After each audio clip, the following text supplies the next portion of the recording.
Maravilha. Shabbat Shalom Elberson, Shabbat Shalom Flávia. Estamos aqui hoje para mais um shiur que eu espero sinceramente que seja maravilhoso, né? Se o Eterno atender às minhas expectativas, será maravilhoso, né? Se ele atender às minhas expectativas. E essa paraxá, Paraxá Bo, é uma paraxá que ela é riquíssima, porém, né, o que, que a gente tem feito, dando aqui uma satisfação, aspas, né, fazendo um comunicado a você que está assistindo pelo YouTube. A gente, durante a semana, a gente tem feito 2 vídeos, na segunda e na quarta, falando sobre a Paraxá, então, e na sexta a gente fala do restante que não foi dito. Então, na segunda e na quarta eu pego pontos, aspas, mais relevantes, porque tudo é relevante, porém não dá para a gente abordar tudo, né? Então a gente faz um vídeo mais curtinho e chega na sexta-feira, como hoje, vamos ficar aqui pelo menos 3 horas, vamos fazer uma vigília. A Flávia até ficou com medo. Vamos fazer uma vigília aqui hoje para estudar essa paraxá, que ela é muito rica em conteúdo. Então, a paraxá boa, que é a que nós estamos estudando hoje, deixa eu pegar aqui. Hoje é o dia 19 de janeiro de 2024, no calendário gregoriano, e dia 10 de Shevat, de 5.784, no calendário bíblico. E a Paraxá Bo, ela vai de Shemot, Êxodo 10, do 1 até o capítulo 13, versículo 16.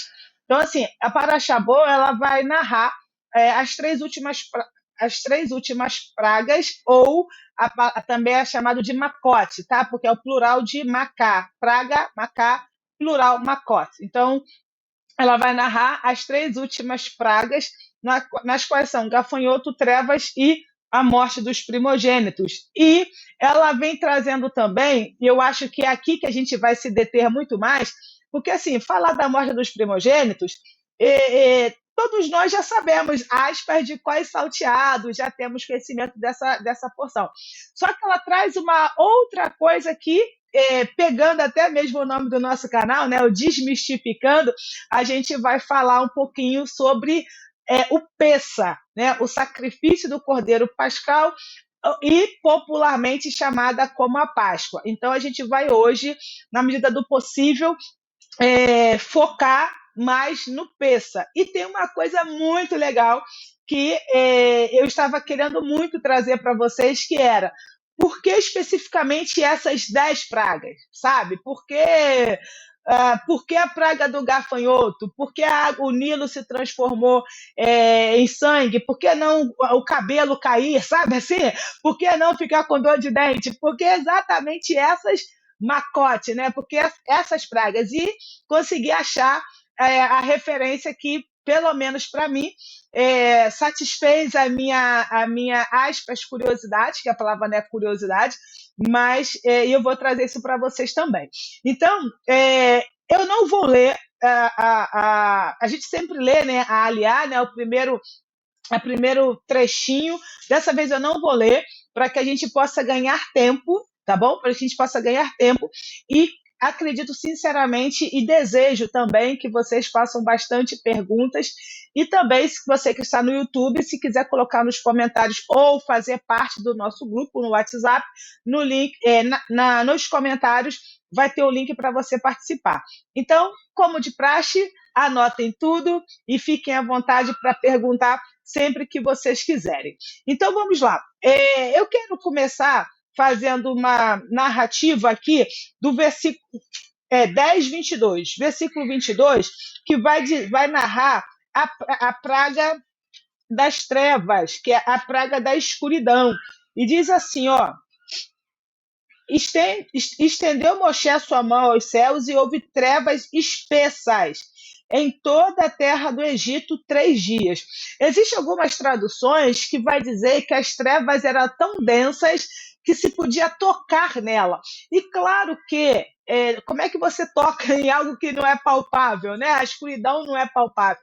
E é claro que aqui é uma figura de linguagem, e alguns comentaristas dizem que, inclusive, eles nem sequer se moviam, de tão densa, de tão espessa que era essa escuridão. Era assim, eu não consigo pensar numa outra expressão é, é, que, apesar de óbvia, ela é muito além disso que eu vou falar agora.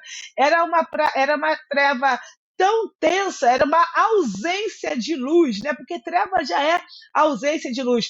Era uma ausência de luz tão forte, mas tão forte, que eles não conseguiam se mover. Por quê? Porque se eles se movessem, por exemplo, eles poderiam até mesmo se machucar. Então, isso é um midrash falando sobre isso. E aí, olha que coisa interessante.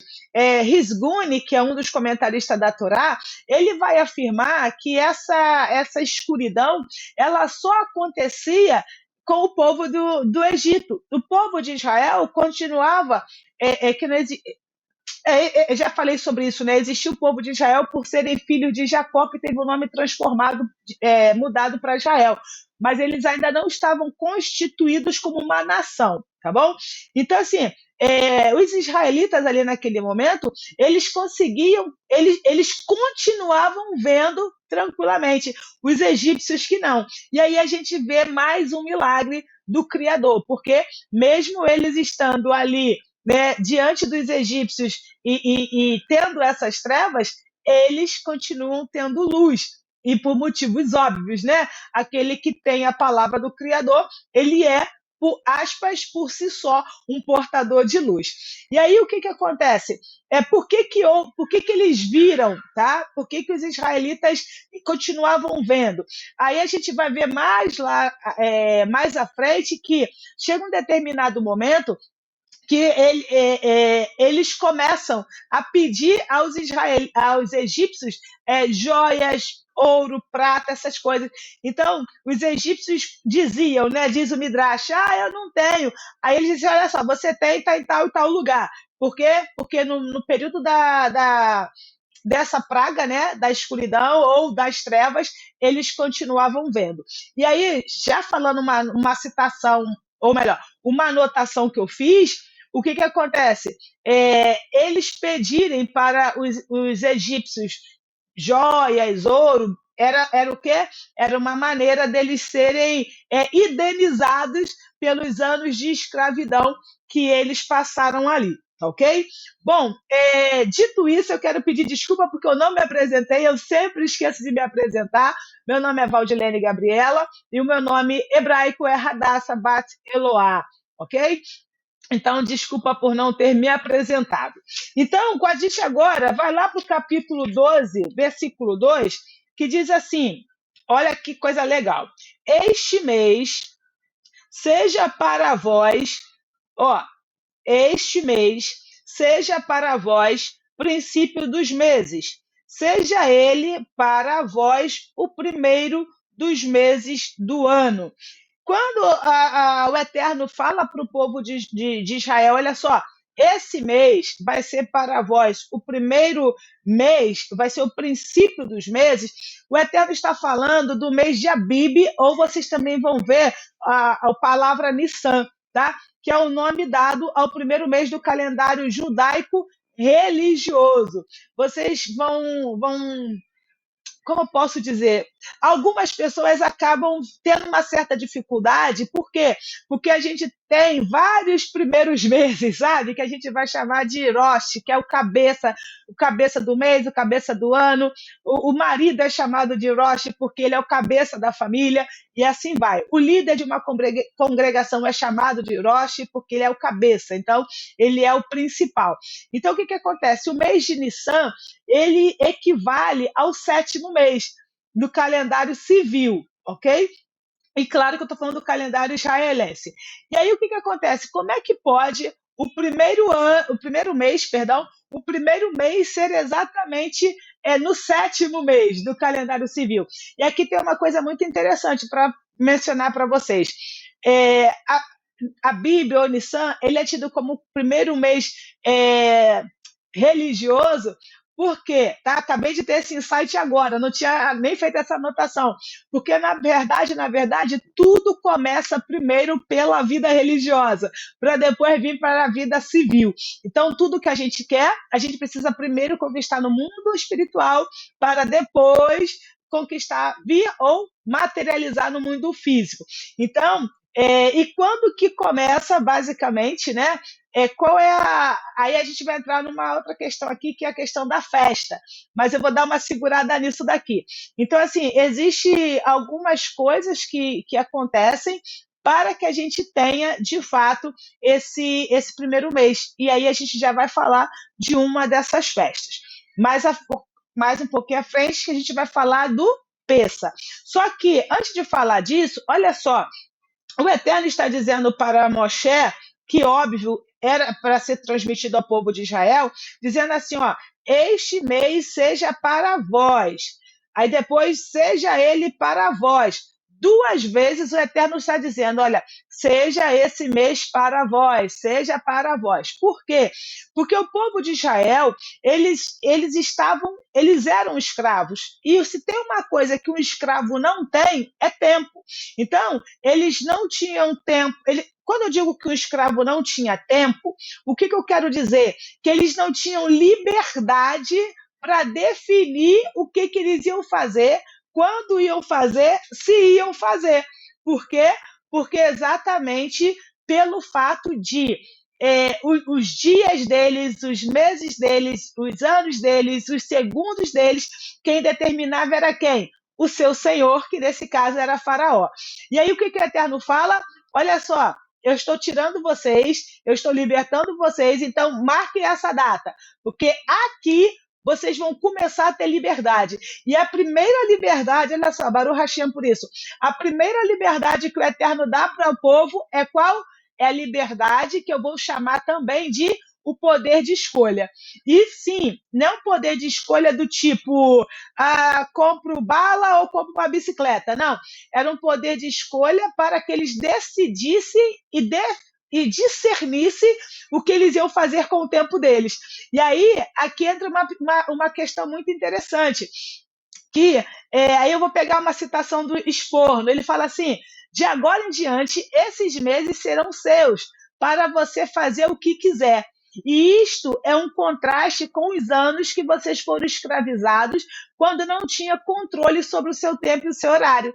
E aí eu não sei se vocês já ouviram falar, mas eu quero apresentar um negócio aqui para vocês.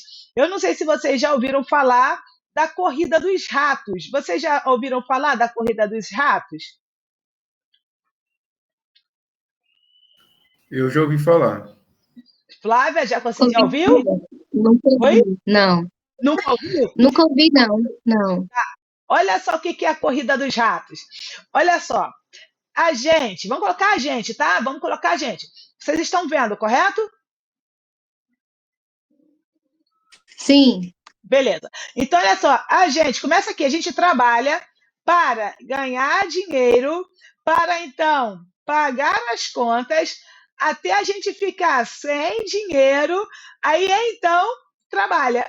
Aí para ganhar dinheiro, para pagar as contas, até ficar sem dinheiro e então trabalha. Entende? Fica dentro desse ciclo, né? Exatamente. Essa é a chamada corrida dos ratos. Então, o povo. E aí você está vendo que é exatamente isso, né, que acontece com os ratinhos de laboratório dentro de uma roldanazinha aqui. Então, o que acontece? O povo de Israel, eles estavam nessa corrida dos ratos. Ou seja, num ciclo, num looping, melhor dizendo. Eles estavam num. Opa, deixa eu quero cancelar aqui. Consegui cancelar? Consegui. Eles estavam num loop e não saía daquilo. Trabalhar para pagar as contas e ficar sem dinheiro para então trabalhar. Eram quatro coisas, né? Deixa eu pegar aqui de novo para eu não que eu me perdi aqui. Só um minutinho. Trabalhar para ganhar dinheiro, para pagar as contas e ficar sem dinheiro. E olha só que interessante, eu não tinha nem pensado nisso. Ó, deixa eu compartilhar aqui com vocês de novo. Olha como é que é literalmente os extremos, tá? No sentido dos opostos. Olha aqui. Trabalhar para pagar as contas, entendeu? Ó, em cima, trabalhar para pagar as contas, ganhar dinheiro e ficar sem dinheiro. Consegue entender? Então, assim, a pessoa trabalha com qual finalidade? Para pagar as contas. Aí ela ganha dinheiro e fica sem dinheiro. Conseguiram alcançar a linha de raciocínio? Ai, ai, ai. Ainda bem que isso não reflete a minha realidade. Então, pessoal, voltando aqui, isso é a corrida dos ratos. Então, o povo de Israel, enquanto estava ali cativo, né, no Egito, eles estavam nesse looping. E aí, o que o Eterno faz? O Eterno fala assim: olha só, agora vocês vão ter controle sobre o tempo de vocês, sobre o horário de vocês, porque isso se chama liberdade. Isto é a aposentadoria da corrida dos ratos, o que significa ser capaz de formular o seu próprio cronograma. Então, o povo de Israel, enquanto eles eram escravizados, os dias deles, as horas deles, os minutos deles, estavam sempre à disposição dos seus capatazes. Pensa o seguinte: domingo não vou dizer domingo, não. Sábado, 10 horas da noite, eles maratonando lá no Netflix, aí chega o capataz, na melhor parte, sabe assim? Cena da novela, Quem Matou a Odete Roitman. Eles estão lá ansiosos para ver essa cena, Quem Matou a Odete Roitman, aí chega o capataz. Aí chega o capataz e não dá para eles fingirem que não tem ninguém em casa. Olha só, vem cá que você tem que fazer um trabalho para mim. E eles têm que ir com um sorriso no rosto, porque senão eu poderia apanhar. Então, assim, foi péssimo esse exemplo, Fábio? Quem matou a Odete Roitman? Então, assim, eles não tinham. Claro, pessoal, por favor, você que está na internet, que ainda não me conhece, isso é só uma brincadeira, é só uma alusão, tá? Então, assim, eles não tinham tempo, eles não podiam. Agora eu quero levar meu filho para passear no parquinho, eu quero levar meu filho no shopping, que é óbvio que não tinha nada disso na época. Não, não tem isso. Eles não. Caramba, eu fico pensando, se a pessoa não pode escolher, se a pessoa não pode decidir sobre o tempo dela, ela pode sobre o quê? Entende? Quer dizer, ela pode decidir sobre o quê? E pelo menos para mim, não sei para vocês, mas a pior liberdade, ou melhor, a pior prisão para mim é não poder poder. Consegue entender? É não poder poder. Vai olhando o que você quer, sabe? Então, assim, quando eu não posso poder querer alguma coisa, para mim isso é uma prisão. E aí cada um vai conseguir entender qual ou o que aprisiona. E aí a gente precisa entender o seguinte: quando eu e você dizemos que não temos tempo, possivelmente estamos demonstrando quão escravo nós somos de Mitzrayim. E também quão escravo nós somos do sistema. E esse sistema eu vou chamar da corrida dos ratos, mesmo que não seja especificamente trabalhar para ganhar dinheiro, para pagar as contas, ficar sem dinheiro. Mesmo que não seja exatamente isso. Mas qual é o looping infinito que eu e você estamos vivendo que estará simbolizando a nossa corrida dos ratos? Então, quando não estamos sendo capazes de ser senhores do nosso tempo, como nossos antepassados também não eram, e como os nossos antepassados não eram no tempo da escravidão. Então, assim, se você não tem tempo, das duas uma, tá? Eu penso, das duas uma. Ou você não está sabendo administrar o seu tempo, ou você está sendo um escravo de Mitzrayim, que é o Egito. E Egito, a gente já falou aqui várias vezes, mas vou falar de novo, que Egito simboliza o quê? Simboliza o lugar de aperto. Então, quando a gente fala de Egito, há um simbolismo religioso para simbolizar o mundo, mas eu quero trazer também nessa perspectiva que é lugar de aperto. E às vezes o Eterno nos leva a esse lugar de aperto. Para quê? Para que a gente consiga, então, aspas, sabe, no momento de raiva, no momento de ira, aspas, no momento de rebeldia, conseguir se desprender dessas amarras que nos prendem, para que a gente possa ser livre, porque foi para a liberdade que ele nos chamou, tá ok? No verso 12:3, aqui a gente começa a desmistificar algumas coisas. Primeiro diz assim, antes de tudo, a Bíblia diz, acho que é Pedro, ou Hebreus, se não estiver enganada, 10:25, vai dizer assim, não deixeis de congregar. Quando o autor ali, que alguns vão dizer que é Shaul HaShaliach, né, Paulo o emissário, quando o autor de Hebreus fala não deixeis de congregar, do que ele está falando? Aí a gente vai começar a ver isso aqui agora. Versículo 3, né, 12:3, falai a toda a congregação de Israel, dizendo, no dia 10 deste mês, no mês de Abibe, tome para si cada um cordeiro para cada família de uma casa. Calma aí, deixa eu ver se eu anotei a referência certa. Não, isso é depois, calma aí, vamos lá. O deixar de congregar, a gente vai falar na sequência. Olha só, falai a congregação, né? Falai a congregação de Israel. Olha só, gente, deixa eu ir bem devagar nisso daqui. Aqui o Eterno começa a especificar, né, a festa do Pessa, tá? Que significa literalmente passagem. O que é passagem? Ou salto, tá? Ou salto. Passar ou saltar. Por quê? É melhor passar do que saltar, tá? A expressão mais correta é passar. Mas por que o Eterno está dizendo que vai passar? Ele está dizendo que vai passar pela casa, né? Ou saltar, pular a casa do povo de Israel, quando ele visse o sangue nos umbrais das portas. Então, aqui, o Eterno começa a instituir o Pessa, que é uma festa. E é tão interessante que, na sequência, eu confesso para vocês que foi a primeira vez que eu vi a palavra culto na Torá. Foi aqui. E é tão interessante que nessas duas parashotes, a da semana passada e a de hoje, a gente viu as palavras sinônimas. A gente viu sacrificar, a gente viu adorar, a gente viu servir, e agora a gente está vendo prestar um culto. Entende? 4 palavras que, no nosso entendimento ocidental, são 4 coisas diferentes, mas para o Eterno é a mesma coisa.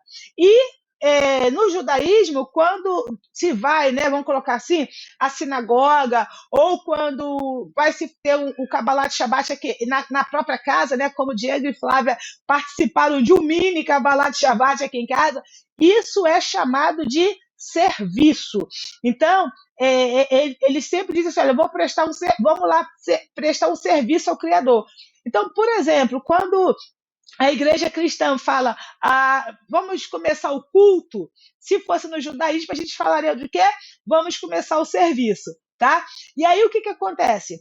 Então, a gente tem a palavra sacrificar o Senhor, a gente tem a palavra festa, né? Celebrar, a gente tem a palavra sacrificar, a gente tem a palavra celebrar, a gente tem a palavra adorar, a gente tem a palavra servir e a gente tem a palavra culto. 5 palavras que elas são sinônimas e as 5 foram dadas pelo Criador e significando a mesma coisa, que é prestar uma adoração a Ele. E aí, o que acontece? Aqui, nesse caso, ele começa falando do quê? Ele começa a falar do Pessa. E aí, cada casa, ela precisava ter um cordeiro para a sua família. Então, o Pessa, olha só, o Pessa é uma festa celebrada em família. Pode se celebrar na sinagoga? Claro que sim. Então, também vai toda a família para lá. Mas ela é celebrada em família. E aí, cada família teria que ter o seu próprio cordeiro. Olha só, Yeshua aí. Cada família tinha que ter o seu próprio cordeiro. Só que, por exemplo, aqui em casa, sou eu e minha mãe. e levando em consideração que a minha mãe não comeria, né, por causa da condição dela. Então, um cordeiro é muita coisa para mim. Então, o que eu teria que fazer? Por exemplo, convidar o Elberson e a Flávia, que viria com toda a família, aí o cordeiro já daria, tá? Ah, mas o Elberson não pode vir, porque ele vai celebrar já na casa dele. A Flávia não pode vir, porque ela vai celebrar na casa dela. Então, eles poderiam chamar pessoas que não tinham, aspas, a sua família, então celebrariam junto. E também tinha essa questão do seguinte: então tá, nós três vamos celebrar juntos, então, Elberson vai trazer uma coisa, a Flávia vai trazer outra e eu vou levar outra. E aí a gente se une às famílias e celebra o Pessa, entende? Então era uma festa celebrada em família e era uma festa também que, se a família era pequena e o cordeiro seria muito grande, eles convidariam outras pessoas, tá? Mas nessa festa, o cordeiro tinha que ter sempre cordeiro? Sim. Porque era isso que simbolizava, era isso também, simbolismo. entendeu? Era isso também que determina. Por exemplo, não dava para ter um peixe. Não. Era o cordeiro, tá? Era um cordeiro. Quer falar, Flávio? Não?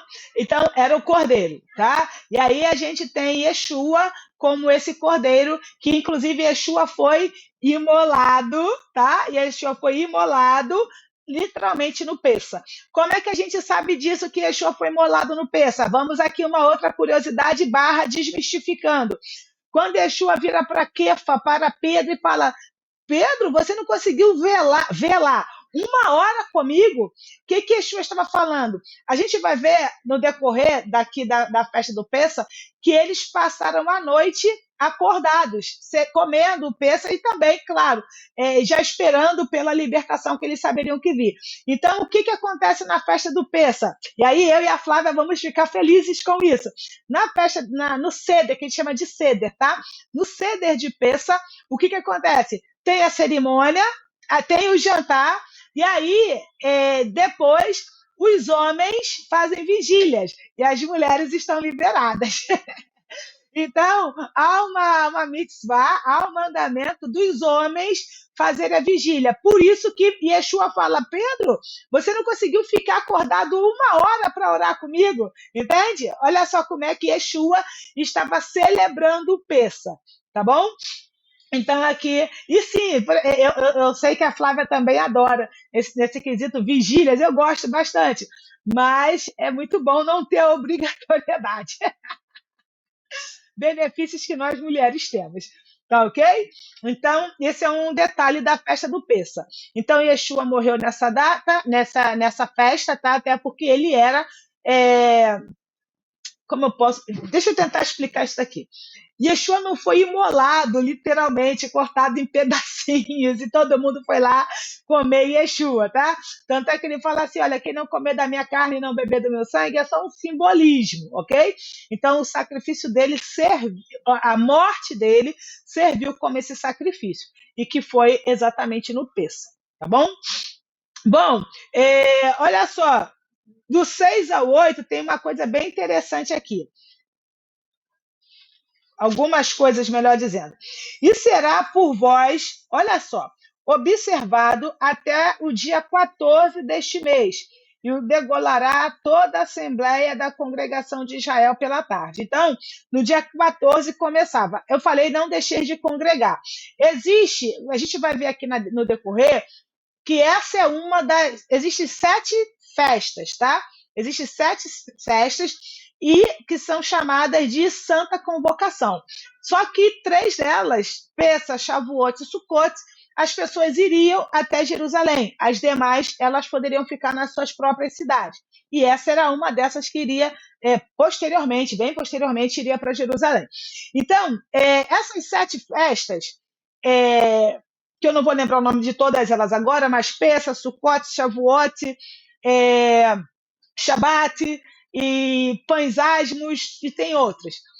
São 7. Então, essas 7 festas, elas são chamadas de Santa Convocação. O que é uma Santa Convocação? 2 coisas acontecem. Primeiro, eu falei do Rosh, né? será o primeiro dia do mês, o Shabat, e tem também, por exemplo, algumas festas acabam caindo num dia de semana, vamos supor, numa segunda-feira. Aí a gente é chamado de Shabat Shabaton. Por quê? Porque as santas convocações, elas não, a pessoa não trabalha. Então, do pôr do sol de um dia até o pôr do sol do outro, não se trabalha. Então, supondo que, vamos imaginar que a gente vai celebrar Pêssar amanhã. Então, do pôr do sol de amanhã até o pôr do sol de domingo, não se trabalha. Por quê? Porque à noite a gente vai estar celebrando o Pêssar, tá? Mas não se trabalha, desculpa, não se trabalha só nessas 7 ou só nessas 3? Nas 7 que são chamadas de Santa Convocação, e o Eterno sempre vai dizer: nenhum trabalho servil fareis. A gente vai ler aqui mais à frente, tá? Então, por exemplo, Pêssar, vamos falar do Pêssar. Pêssar não trabalha no início da festa, e também no último dia, porque na verdade não é o último dia. Pêssar é um dia, e aí logo em seguida, literalmente, emenda com a festa dos pães ázimos, tá? Que é quando Yeshua, por exemplo, vai falar assim: olha só, cuidado com o fermento dos fariseus. O que acontece nessa festa dos pães ázimos? A gente limpa a nossa casa e não deixa nada que fermenta. Não é só fermento, por exemplo, fermento de pão, fermento de bolo. Não, é tudo que leveda. Então, por exemplo, a única coisa que terá na nossa casa, digamos assim, que sofre algum tipo de fermentação seria o vinho. Mas do mais, cerveja não vai ter, bolo não vai ter, pão não vai ter, cevada não vai ter, sei lá, sabe assim, nada que contenha fermento. Então a gente limpa a casa no máximo, até o meio-dia, antes de começar. Vamos supor, hoje é dia de Pêssar. Então hoje, meio-dia, a gente estaria com a casa toda limpa, para que não tenha nada fermentado. Valdilene, como é que eu faço? Aqui em casa tem criança e já começa a se preparar antes para o biscoito acabar antes, entendeu? O biscoito acabar antes.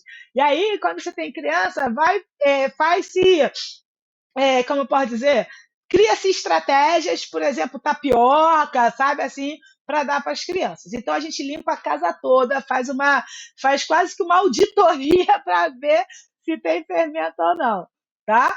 Então isso é o que a gente faz na festa, porque terminou Pêssar, logo começa a festa dos pães ázimos, e aí acaba dando esses 7 dias. Então, no primeiro dia e no último dia, nenhuma obra servil se faz. Não se trabalha, não compra, não vende, nada disso, tá? Então, essa festa do Pêssar, vamos colocar nessa linguagem, para a gente não ter problemas, né?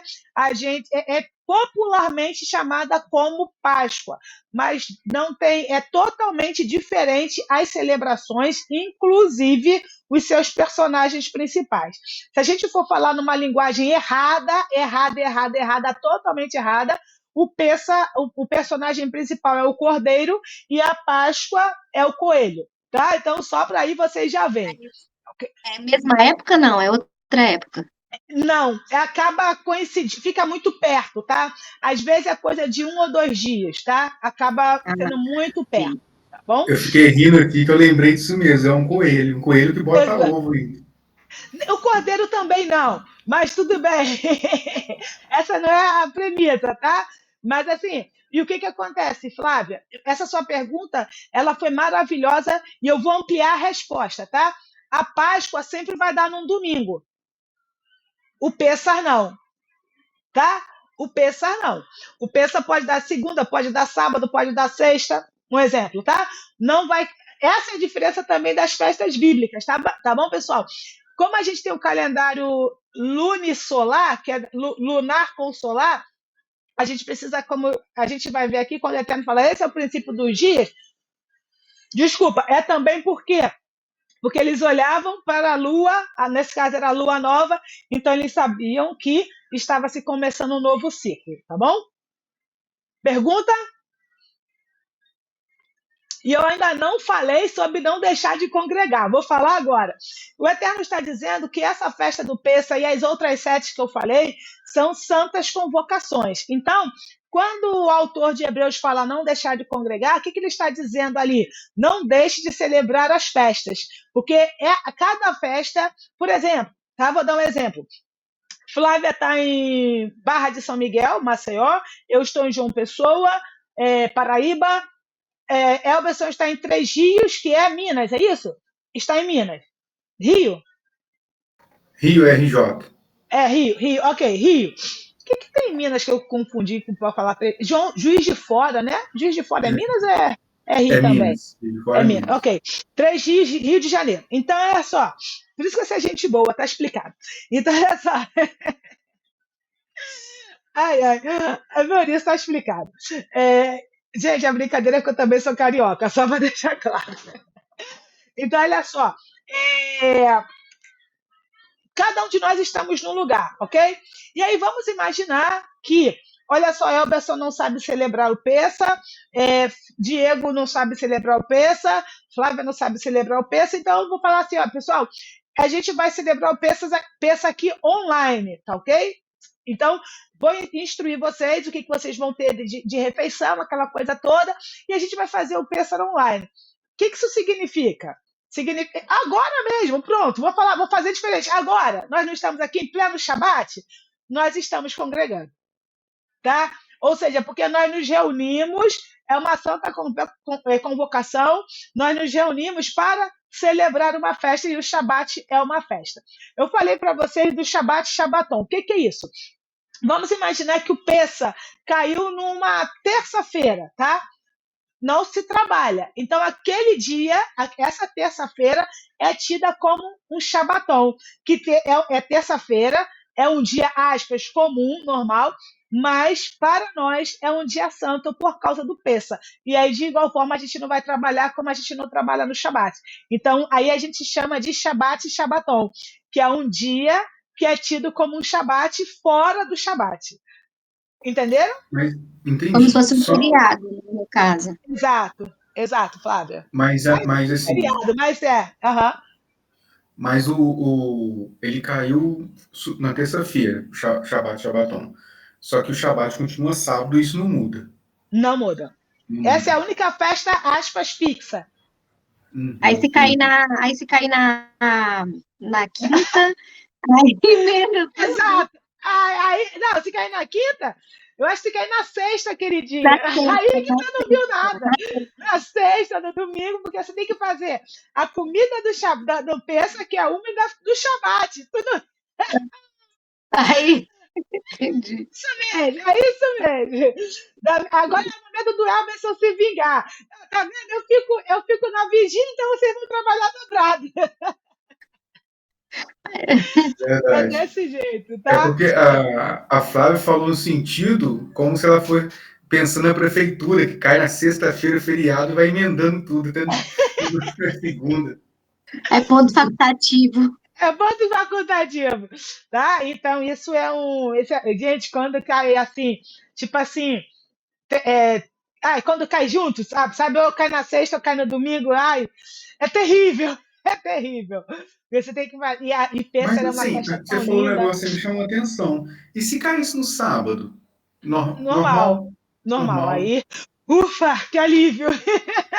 Até melhor, né? Entendeu? Ufa, que alívio. Entendi. Pergunta, Flávia, quer perguntar? Não? Então, Não. assim, então é isso, tá, gente? Mas, assim, o Pêssaro é lindo demais, sabe? A celebração. Na verdade, todas as festas elas são lindas porque elas têm um simbolismo muito grande. Bom, a festa dos pães asmos, o que a gente faz? Que termina a peça e o Eterno vai falar aqui da festa. O que a gente faz? Durante 7 dias a gente não come fermento. Mas a gente come o quê? A gente come matzá, tá? Matzá é um pão sem fermento. E aí o que acontece? Ele tem todo um esquema para ser produzido, ele é feito no máximo em 15 minutos, porque depois a massa pode levedar, tem todo um esqueminha. Eu sempre compro, óbvio, pelo menos eu sempre comprava, não sei como é que vai ser esse ano, que inclusive vai cair em abril, tá? Vai cair em abril, acho que dia 30, se não me falha a memória. Mas eu vou avisar com antecedência, claro, vou dizer para vocês quais os elementos que a gente compra e tudo mais para vocês celebrarem em casa, e ou a gente fazer juntos. E o Hanan geralmente faz uma transmissão aí, vocês podem participar, que eu acho que é super válido. O que eu ia falar? Sim, pães asmos. E aí o que acontece? Na festa de pães asmos, a gente come matzá, tá? Que é um pão sem fermento. Então a gente come matzá todos os dias, inclusive no Pessa, isso é mandamento, tá, gente? Isso é mandamento, isso é uma mitzvah. E aí, Valdilene, aqui na minha cidade não tem matzá. Eu já vou dizer para vocês comprarem agora, eu já vou tentar ver se essa semana eu já compro para não correr riscos, tá? Então, para dar tempo de chegar, tudo isso. Mas existe o YouTube para quê? Ensinar donas de casas prendadas como a Flávia a fazer a matzá em casa, tá? Então, eu prefiro comprar. Não sou tão Vou prendada fazer, assim. vou fazer. Eu não sou tão Como, prendada assim, tá? Enfim, então vocês como se podem escreve fazer matzá?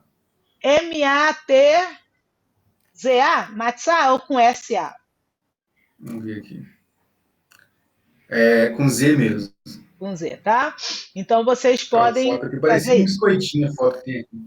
E, gente, assim, o que acontece? Eu não vou mentir para vocês, tá? A primeira vez que você come, você não gosta, porque não tem sabor nenhum. Mas, gente, olha Uhum. só, o mandamento é comer matzá. Como você vai comer, não importa. O que eu quero dizer? A gente faz pizza de matzá, entendeu? Aí a criançada gosta. Igual a Flávia ensinou a fazer aqui pizza na airfry. Eu nunca fiz a matzá na airfry. Coloca lá o molinho, coloca o queijo, o orégano, come. O mandamento é comer matzá. Como você vai comer, não importa. O importante é que Uhum. você coma matzá. Então faz pizza, faz, enfim, várias coisas aí, tá bom? Fique à vontade na criação. Já achei aqui no Mercado Livre, já. Já? Maravilha. Já. Então tá. Então olha só, volta aqui para mim. Depois você vai olhar comércio, Elvis. Ó, versículo 6 eu li, versículo 7. E tomarão do sangue e porão sobre 2 umbrais e sobre as vergas das portas das casas que o comerão. E o comerão a carne nessa noite, grelhada no fogo, e pães ázimos com ervas amargas comerão. Olha só, gente, aqui, ó. E tomarão o sangue. O Eterno disse para Moshe falar para Faraó que ele ia matar o primogênito dos egípcios. E ele ia ver que não teria mortos dos primogênitos do povo de Israel. Ah, então beleza, eu vou ficar aqui de boa porque o Eterno vai proteger minha casa. Não, não foi bem assim. Não houve morte na casa daqueles que mataram lá o cordeiro e passaram o sangue nos umbrais da porta. O que isto significa? Que eles tiveram que, ou melhor, que cada família teve que colocar a sua emuná em prática. O que é emuná? Aspas, fé, que a tradução não é muito legal. Emuná é fidelidade confiante. Como Tiago, né? Tiago vai dizer assim: a fé sem obras é morta. Ou seja, como eu sei que o Elberson tem fé? Porque eu vejo as ações dele. Aí tem textos que nos evangelhos dizendo assim: e vendo-lhes a fé. Se não estiver enganado, é do paralítico que desce pelo telhado. E vendo-lhes a fé. Gente, como é que eu vejo a fé? Se é algo que é. Como é que eu vejo o vento? Eu não vejo o vento, eu sinto o vento. E vendo-lhes a fé, como é que eu vejo? Através das ações. Ah, eu sei que Fulano tem fé porque o Senhor falou isso para ele e ele foi lá e fez. Então, isso é fé, tá? Ou seja, a ação. Então, emuná é fidelidade confiante. Então, o que eles teriam que fazer? Para que não houvesse mortos na casa deles, eles teriam que matar o cordeiro, que era um deus para os egípcios, ok? E teria que o sangue passar nos umbrais. Então, eles teriam que estar dispostos a serem apedrejados pelos egípcios. Quando eu digo disposta a ser apedrejada, eu estou dizendo o seguinte: eles teriam que acreditar no Eterno que aquilo não aconteceria. Então, eles teriam que sacrificar lá o cordeiro. Então, o que isso tem a ver? De novo, né? Cada casa tem que ter o seu próprio cordeiro para comer no Pessa. Cada casa tinha que matar o cordeiro e passar os umbrais na porta, cada casa, cada família tinha que exercer a sua emuná. A minha emuná não serve para a Flávia, a da Flávia não serve para o Elberson e do Elberson não serve para mim.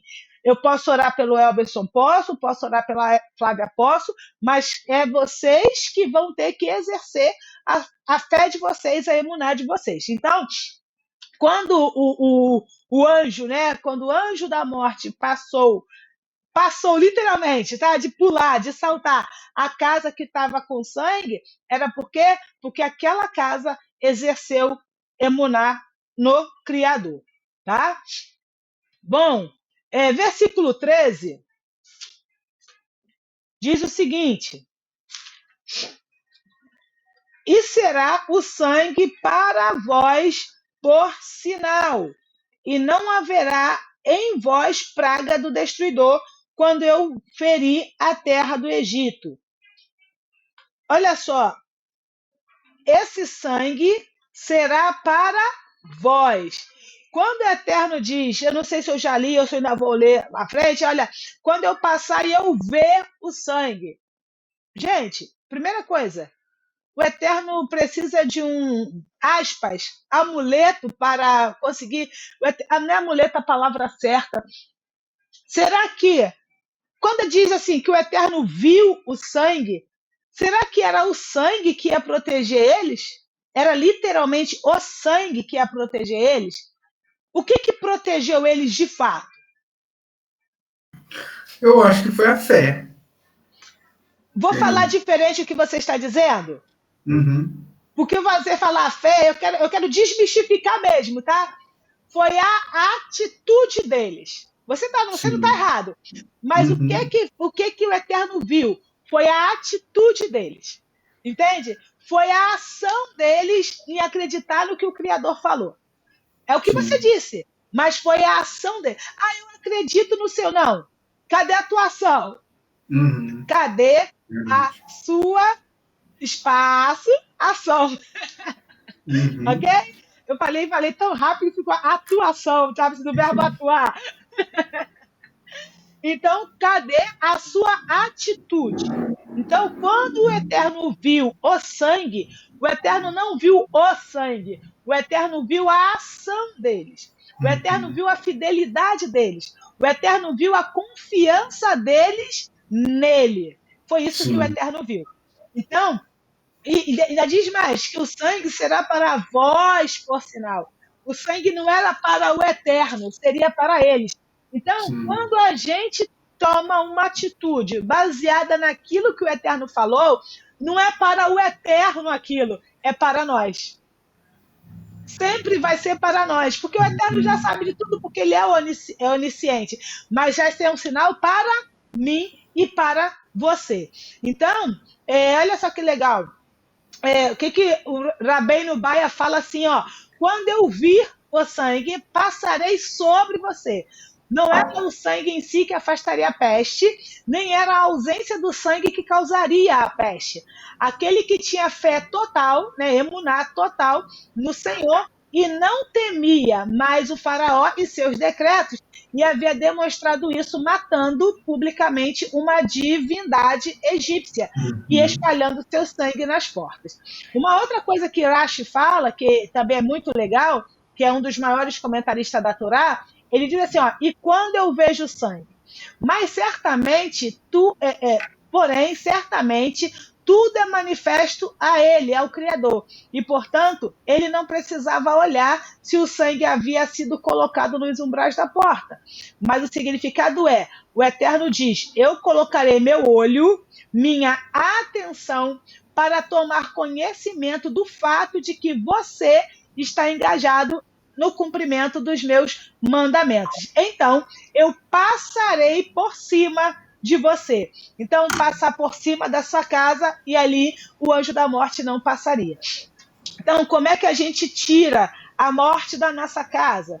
Muito simples, colocando sangue nos umbrais da nossa casa. Rogério, mas eu não. Como é que eu faço para comprar um cordeiro hoje? Eu nem tenho dinheiro para isso. Não, não é disso que a gente está falando, tá? A gente coloca sangue nos umbrais da nossa casa, óbvio, aceitando o sacrifício do Mashiach sobre a nossa vida, porque ele é o nosso, digamos, intermediador. Agora, a gente coloca sangue nos umbrais da nossa casa, que esse sangue simboliza o quê? Simboliza as nossas ações, as nossas atitudes que estão em total consonância com o cumprimento dos mandamentos do Criador, que a gente vai chamar de mitzvot, porque está no plural. Que mandamento foi esse? Nesse caso, vocês precisam matar o cordeiro e passar sangue nos umbrais. Para tirar a morte da casa da Valdilene, o que ela precisa fazer? Ouvir o que o Criador está falando e agir conforme ele está dizendo. E é claro que, por exemplo, existem coisas que são óbvias, né?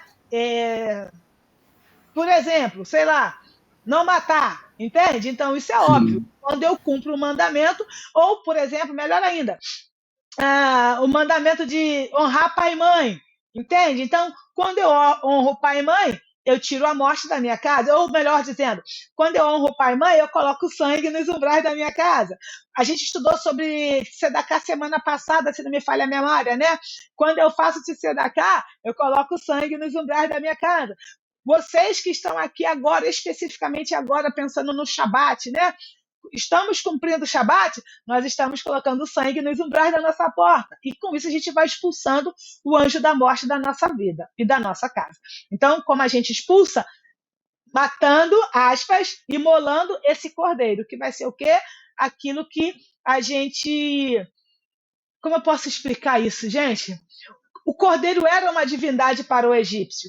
E aí, quando eles mataram o cordeiro, eles disseram com as ações deles o seguinte: eu não temo o faraó, eu temo somente ao Criador. Então, quando eles disseram eu não temo o faraó, o que eles disseram? Eu não vou fazer idolatria, porque a única pessoa que eu devo temer é o Criador. E aí a gente já estudou sobre idolatria. Então, você que está chegando aqui agora, e o que é idolatria? Atribuir poder a alguém acima do Criador. Então, por exemplo, quando eu penso assim, nossa, ah, como eu posso dizer? Não, eu vou ser boazinha, porque senão a Flávia não vai me promover no meu emprego. Então eu estou idolatrando a Flávia, porque quem me promove é o Criador e não é a Flávia, por mais que ela seja a minha gestora. Entende? Então isso é idolatria. Sempre que a gente atribui poder a alguém que não é o Criador, a gente está cometendo idolatria. Tá bom? Ai, só um minutinho aqui.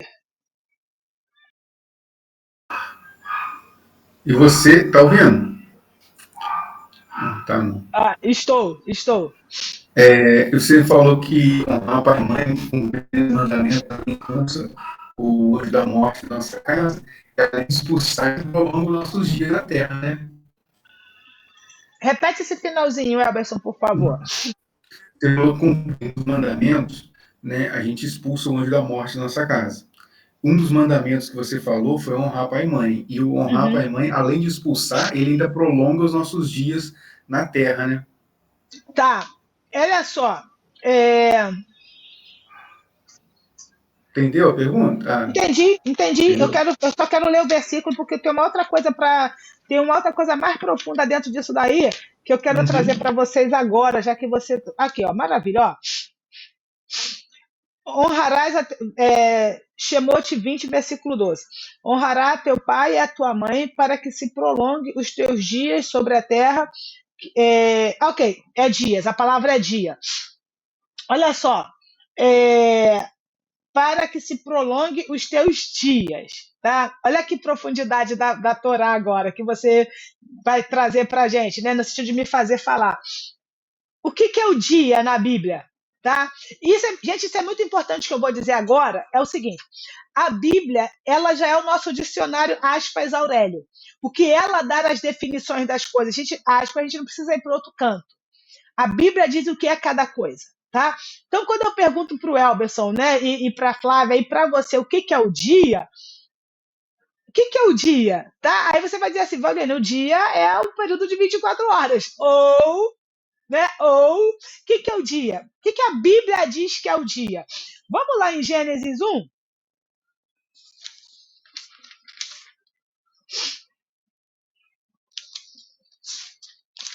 Só um minutinho, deixa eu achar aqui.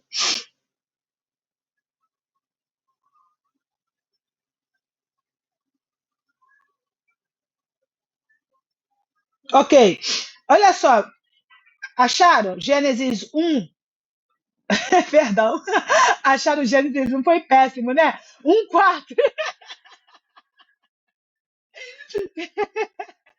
perdão. 1, versículo 4. Olha só, o que é dia, pessoal? Segundo a palavra, o que é dia? E viu o Eterno a luz, que era boa, e separou o Eterno entre luz e a escuridão. E chamou o Eterno a luz dia. Então, o que é o dia? É a luz. Eu estava falando aqui.